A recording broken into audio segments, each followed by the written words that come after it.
একবার ভেবে শুকরিয়া আদায় করুন। আল্লাহ তাআলা কুরআনুল কারিমে বলেছেন, ওয়াইন তাউদ্দু নি'মাতাল্লাহি লা তুহসুহা। আল্লাহ তাআলার নিয়ামত রাজি গণনা করতে চাইলে তুমি তা গণনা করে শেষ করতে পারবে না, কখনোই না। মহান আল্লাহর কত বড় নিয়ামত যে শারীরিক সুস্থতা, বসবাসের নিরাপত্তা, স্বাস্থ্য, উদ্বিগ্নতা, পানি, বাতাস তথা পুরো দুনিয়াই তো আপনার কাছে, অথচ আপনি তা অনুভব করেন না। আপনি জীবনের মালিক, কিন্তু আপনি তা ভাবেন না। আল্লাহ তাআলা পবিত্র কুরআনুল কারিমে বলেছেন, তিনি তোমাদের উপর তা প্রকাশ্য ও অপ্রকাশ্য নিয়ামত পূর্ণ করে দিয়েছেন। বিশেষ করে আপনার চোখ আছে, জিহ্বা আছে, দুটি ঠোঁট আছে, দুটি পা আছে এবং দুটি হাতও আছে।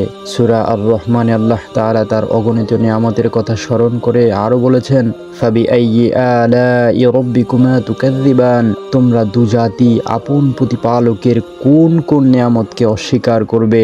একবার ভাবুন, আপনি আপনার পায়ের উপর ভর দিয়ে চলাফেরা করছেন, অথচ বহু লোকের পাই নেই, অনেকের পা কেটে ফেলা হয়েছে। আপনি কি এর উপযুক্ত? আপনি সুখের ঘুম ঘুমাবেন, অথচ জীবনের দুঃখ দুর্দশা বহু মানুষের ঘুম কেড়ে নিয়েছে।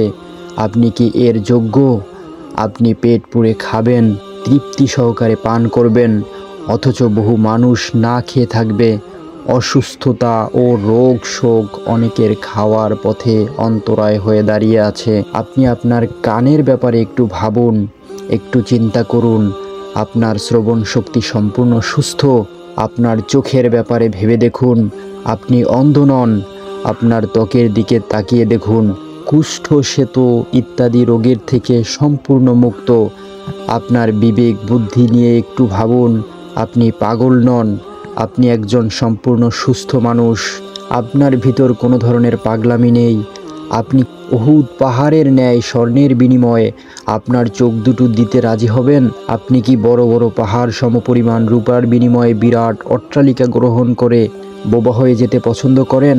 আপনি কি মূল্যবান মণিমুক্তার বিনিময়ে আপনার হাত দুটি বিক্রি করে দিতে রাজি আছেন? কত নিয়ামত আপনার কাছে, অথচ কত অনুগ্রহ লাভের ধন্য হয়েছেন আপনি। ওই ধারা সর্বক্ষণ উপকৃত হচ্ছেন, কিন্তু আপনি তা ভেবে দেখেন না। উল্টো হতাশ, মনক্ষুণ্ণতায় ভোগেন। আপনি গরম রুটি আহার্য ও ঠান্ডা পানি খাচ্ছেন, আপনার শরীর সুস্থ ও সুখে নিদ্রা যাচ্ছেন, তারপরেও আপনি পেরেশান, অসুখী। আপনি দুশ্চিন্তাগ্রস্ত, উদ্বিগ্ন। যা হারিয়েছেন তা নিয়ে ভাবেন, যা বিদ্যমান আছে তার কৃতজ্ঞতা আদায় করেন না।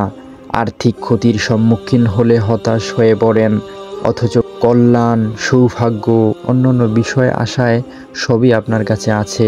সেগুলোর কথা ভাবুন, আল্লাহর শুকরিয়া আদায় করুন। সূরা জারিয়াতে আল্লাহ তাআলা মানব জাতিকে সতর্ক করে বলেছেন, ওয়াফি আনফুসিকুম আফালা তুবসিরুন। আমার নির্দেশ রয়েছে তোমাদের নিজেদের মধ্যেও, তোমরা কি তা দেখতে পাও না? আপনি নিজের জীবন, পরিবার পরিজন, বন্ধু বান্ধব ও আশপাশের পৃথিবী নিয়ে ভাবুন। আল্লাহ তাআলা কুরআনুল কারিমে বলেছেন, তারা আল্লাহর নিয়ামত অনুধাবন করতে পারে, তারপরেও তারা তা অস্বীকার করে।